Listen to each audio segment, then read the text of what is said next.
So you're crocheting a reversible overlay mosaic crochet design, but you've got to the final row and you started blue, you're ending white. You started blue, you're ending white. They don't match. They are not perfectly reversible.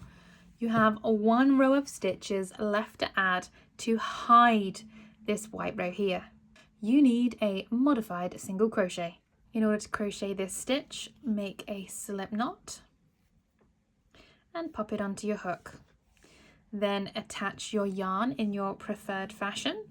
I like to do a slip stitch, chain 1 to reach working height, and then do the single crochet that would normally start your row. So in order to do your modified single crochet, you are going to go through the front loop only of the blue stitch 2 rows down. You're then going to yarn over and pull up a loop.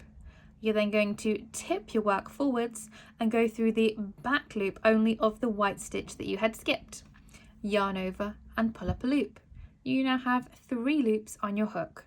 You're going to yarn over and pull through all 3 of them.